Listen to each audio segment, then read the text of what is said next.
안녕하세요. 뉴스와 사람들입니다. 경위 자유총연맹에서 연설한 내용이 난리지요. 왜곡된 역사의식, 무책임한 국가관을 가진 반국가 세력들은 핵무장을 고도화하는 북한 공산 집단에 대하여 유엔 안보리 제재를 풀어달라고 읍소하고 유엔사를 해체하는 종전선언을 노래 부르고 다녔습니다. 북한이 다시 침략해오면 유엔사와 그 전력이 자동적으로 작동되는 것을 막기 위한 종전선언 합창이었으며 우리를 침략하려는 적의 선의를 믿어야 한다는 허황된 가짜 평화 주장이었습니다. 자유 대한민국의 국가안보가 치명적으로 흔들린 상황이었습니다. 저는 대통령 취임 이후 북핵 위협과 도발을 억제하기 위해 한미동맹을 강화하고 한미동맹을 핵 기반으로 격상시켰습니다. 한미일 안보 공조를 튼튼히 하고 이를 위해 한일 관계를 신속하게 복원하고 정상화시켰습니다. 자, 이에 대해 신장식 뉴스아이킥에 출연한 최종권 전 외교부 차관은 다음과 같이 발언했지요. 종전선언을 추진했던 것은 대한민국 정부 하나만이 아니었다. 당시 미국 정부도 그랬다. 그래서 미국과 북한이 합의했던 싱가포르 선언도 한반도에는 평화 구축을 하겠다고 명기되어 있고요.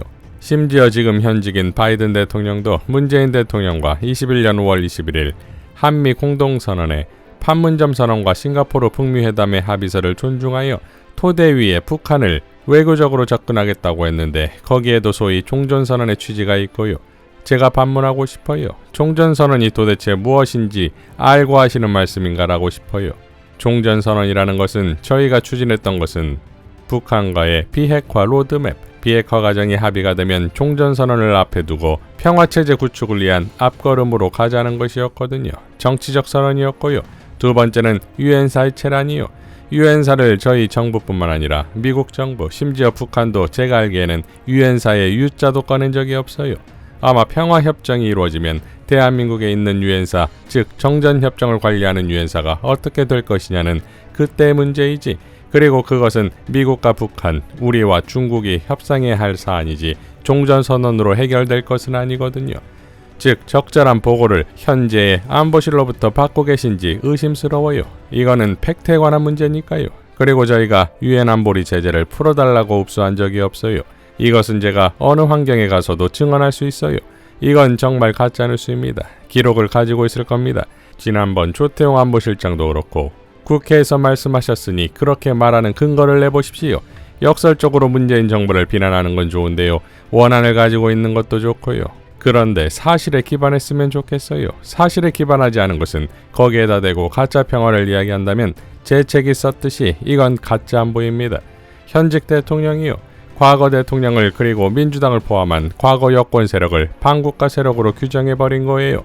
58개월간 정부에 있었습니다. 그럼 저는 간첩을 위해 일한 것이고 저는 간첩입니까?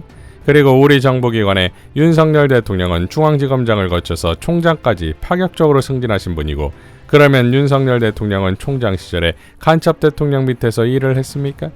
임명당에서? 그리고요, 하나만 더 일종의 각주 처리해서 말씀드리면 문재인 19대 대통령은 군복무를 대한민국 특전사의 주특기를 수중 폭발을 하셨습니다.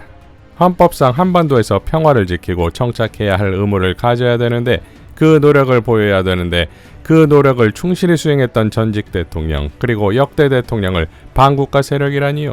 그리고 정전협정의 기원은요. 1991년 노태우 정부 시절 남북 기본합의서 제5조에 나와 있습니다. 남북은 정전 상태를 남북 사이 공고한 평화 상태로 전환시키기 위하여 노력해야 한다는 것이 노태우 정부, 즉 보수 정부의 기조였고 북한과 합의한 것이고 그것을 이어달리게 한 것이 김영삼 정부가 아니라 김대중 노무현 문재인 정부였습니다. 저는 요새 어떤 생각을 하냐면요. 후쿠시마 오늘 말씀도 많이 하셨고 징용공 처리 이런 것들 있잖아요. 제 관심에서 비이성적인 일들을 이성적인 이유와 구조와 원인을 들어서 설명하기가 힘들어요. 정말 싫은 것 같아요. 두 번째는 굳이 이성적인 설명을 하자면 이건 정치공학적 설명밖에 안 되지요. 옛날이에요. 옛날처럼 빨갱이 간첩 색깔론을 들어서 지금 일어나고 있는 현안을 덮기 위한 매우 가짜 안보적 행위입니다. 왜냐하면 지금 정말 국가 정체성이 중요하다면 강제징용공 문제 그렇게 풀어서는 안 되지요. 우리 서럽고 외로웠던 시절에 인권을 누린당할 때 가장 우리 어려웠던 국민들의 인권을 그런 식으로 덮어버리면 안 되지요. 제가 드리고 싶은 말씀은 이어달리기를 하셔야 되는데 이어달리기보다는 지난 정부의 정책들을 완전히 깔아뭉갤 뿐만 아니라 색깔론의 테두리에 갖다 놓고 자기의 정략적 이익을 위해 활용한다면 이것은 정말 안보스럽지 않거든요. 라고 일갈했습니다. 이어 고백하건대 분노를 느꼈습니다. 우리는 그 누구에게도 읍소를 한 적이 없습니다. 한 번도 비굴했던 적이 없습니다. 우리는 용기를 잃지 않았습니다. 그가 가고자 하는 이 길의 끝이 어디입니까? 비전은 있고 용기는 있습니까? 라고 또 한 번 일갈했습니다. 자, 이런 구구적 인식과 발언에 대해 민주당은 다음과 같이 밝혔습니다. 윤석열 대통령님, 구구 유튜브 채널 시청을 끊으십시오. 윤석열 대통령이 24년 만에 자유총연맹을 찾아 문재인 정부의 한반도 평화 프로세스를 종전선언 합창, 가짜 평화 주장이라고 맹비난했습니다. 일베와 하등 다를 바 없는 대통령의 인식에 충격을 금할 수 없습니다. 남북 문제를 바라보는 대통령의 구구적 인식에 깊은 유감과 우려를 표합니다. 냉전 사고에서 벗어나지 못한 대통령에게 통일은 적화 통일과 흡수 통일 말고는 없습니까? 윤석열 대통령은 남북 문제에 대한 무지를 스스로 자랑하고 싶었습니까? 한반도의 평화는 대결과 반목에서 나올 수 없음을 정전 70년의 역사는 증명하고 있습니다. 윤석열 대통령의 무분별한 말폭탄은 북한의 군사적 도발만큼이나 대한민국의 안보를 위협하고 있습니다. 윤석열 정부 출범 이후 남북 대화는 대화가 멈춘 지 오래입니다. 중국을 비롯한 다자 외교 채널에 대한 영향력도 사라졌습니다. 윤석열 대통령은 허위선동, 가짜뉴스, 괴담이 자유 대한민국을 위협하고 있다고 주장했습니다. 대통령의 귀에 거슬리는 말은 모두 허위선동이고 가짜뉴스이고 괴담입니까? 윤석열 대통령이야말로 거짓선동과 가짜뉴스 생산을 멈추십시오. 지금 대한민국의 민주주의를 흔들고 법치를 훼손하는 것은 다른 누구도 아닌 윤 대통령 자신입니다. 라고 밝혔습니다. 자, 윤건영 의원도 다음과 같이 밝혔지요. 대통령은 대통령다워야 합니다. 거리의 꼴통보수가 하는 말과 대한민국 대통령이 하는 말은 달라야 합니다. 100번을 양보해 대통령이 아무리 야당이 밉고 전임 정부가 싫다 해도 반국가 세력이라는 것은 선을 넘어도 한참을 넘었습니다. 야당이 언제는 반국가 세력이고 언제는 국정 운영의 파트너입니까? 말한 이가 누구인지를 모르고 읽으면 누가 이 말을 대통령의 언어라고 믿겠습니까? 한 구절 한 구절이 모두 태극기 부대의 시위 연설 수준입니다. 대한민국에 오직 윤석열 정부만 존재하는 것이 아니라는 사실을 깨닫기 바랍니다. 제발 꼴통보수의 수장처럼이 아니라 대한민국 대통령답게 국정 운영을 하시기 바랍니다. 라고 밝혔습니다. 여준성 전 청와대 비서관도 어제는 문재인 대통령을 간첩이라는 자가 나타나더니 오늘은 대통령이 직접 나서서 종전선언 주장하면 반국가 세력이랍니다. 한나라의 대통령이라는 사람이 통일을 지향하고 평화통일 정책을 수립해야 한다는 헌법을 부정하는 발언을 서슴지 않고 있습니다. 판문점 회담 때 박수치고 환호하고 눈물 흘리던 기자들도 모두 반국가 세력인가요? 그런가요?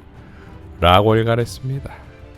자, 김민훈 교수도 다음과 같이 밝혔지요. 윤석열은 28일 한국자유총연맹 제69주년 창립기념 행사에 참석해 거침없는 망발을 늘어놓았습니다. 한반도 평화체제 구축의 기본 조건인 종전선언 요구를 반국가 세력의 주장이라면서 평화체제를 지향하는 국민의 요구를 능멸했습니다. 윤석열의 주장과 논거는 그야말로 허황되기 그지없습니다. 그는 종전선언이 북한이 다시 침략해오면 유엔사와 그 전력이 자동적으로 작동하는 것을 막기 위한 종전선언 합창이었으며 우리를 침략하려는 적의 선의를 믿어야 한다는 허황된 가짜 평화 주장이었다고 주장했습니다. 전제 자체가 성립되지 않고 평화협정을 통해 그 장치를 제도적으로 면밀히 확정하는 과정이 있기 때문에 어느 한편의 선의에만 의존하는 방식이 결코 아닙니다. 윤석열이 그야말로 무식하거나 거짓말을 하고 있는 것입니다. 그는 종전선언 추진으로 자유대한민국의 국가안보가 치명적으로 흔들린 상황이었다고 주장했는데 전쟁체제를 강화하는 지금이야말로 평화안보가 치명적으로 흔들리고 있는 상황입니다. 그는 이에 더해 왜곡된 역사의식, 무책임한 국가관을 가진 반국가 세력들은 북한 공산 집단에 대한 유엔 안보리 제재를 풀어달라고 요청하고 유엔사를 해체하는 종전선언을 노래 부르고 다녔다고 조롱까지 했습니다. 북한에 대한 유엔의 제재 조치는 유엔이 아니라 미국이 주도하고 있는 것이며 유엔사 역시도 유엔이 아니라 미국의 군사적 장치일 뿐입니다. 종전선언과 평화협정 체결을 근본적으로 가로막고 있는 것은 미국의 동북아 군사 패권 정책이기 때문에 분단의 고통을 해결하기 위해서는 미국의 이러한 정책을 반대하고 우리의 자주적 평화 노선을 실현하는 것이 매우 중요합니다. 윤석열은 또한 조직적, 지속적으로 허위선동과 조작, 가짜뉴스와 괴담으로 자유 대한민국을 흔들고 위협하며 국가 정체성을 부정하는 세력들이 너무나 많다면서 돈과 출세 때문에 이들과 한편이 되어 반국가적 작태를 일삼는 사람들도 너무 많다고 덧붙였습니다. 지속적으로 괴담과 허위선전으로 여론 공작을 하는 자들이 윤석열 세력이고 돈과 출세로 공권력을 사유하는 세력 역시도 이 자들입니다. 이들이야말로 국가를 말아먹고 있는 반국가 세력이자 국가 정체성을 위협하는 악당들입니다. 반드시 척결해야 할 대상은 윤석열 일당들입니다. 한국자유총연맹이라는 조직도 해방 공간에서 무차별 학살난동을 벌인 서북청년단이 모체가 된 집단이라는 점에서 냉전 종식과 함께 정리되어야 할 집단입니다. 청산되어야 할 친일 세력의 부패한 정치적 서식지에 다름 아닌 것입니다. 윤석열 검찰 파시즘이 전쟁체제 강화에 광분하고 있습니다. 이에 반대하는 국민들을 모두 적으로 몰아 협박하고 탄압하고 있는 것입니다. 이 집단의 국가 파괴 행각을 계속 두고 볼 수 없지 않겠습니까? 라고 일갈했습니다. 자, 정권이 사느냐 죽느냐를 결정할 총선이 가까워질수록 이런 광기는 계속될 것인데 결국 1년 동안 대한민국 모든 분야를 올킬해 놓고서는 수단과 방법을 총동원해도 안 되니 결국 초심으로 돌아가 다시 문재인 반사체가 되었다 이겁니다. 정작 본인은 반국가 세력에서의 검찰총장까지 했으니 그야말로 제가 바보입니까의 퍼레이드가 아니겠습니까? 이정필 교수는 적의 진정성이 있으려면 정권에서 호의호식했던 자신부터 먼저 반성해야 하는 것 아닌가? 검찰총장 때려친 게 총전선언 때문은 아니었잖아 라고 일갈했습니다. 지난 대선 전략처럼 문재인의 반사체로서 이번 총선을 치르려는 것인데 그때는 탄압받는 검찰총장이라는 프레임이라도 있었고 무엇보다도 경이 이 정도로 무능하고 뻔뻔한지를 국민들은 몰랐지요. 그러니 대한민국 외교를 초토화시켜 놓고서 자신의 외교를 격상시켰다는 말에서는 너무나 반대여서 공포심까지 들지요. 작년 5월 스페인 가서 악수 패싱을 당하는 것을 시작으로 바이든 이땡땡의 UAE에 가서는 이란은 적이라고 발언했고 중국과는 아작이 났고 우크라이나 군사 지원으로 러시아와 거의 전쟁국까지 갔고 바이든 앞에서 롱롱 타이머고를 부르며 기타 선물 받아와 국제사회에서는 가수로 더 인정을 받고 있고 일본에서 오므라이스 대접받으며 그야말로 총독소리 들어가며 굴욕 외교를 하고 있는 자가 대한민국 외교를 어떻게 했다고요? 반사체가 아닌 발광체가 되어야 한다더니 진짜 발광을 했습니다. 이상 뉴스와 사람들이었습니다. 시청해 주셔서 감사드립니다.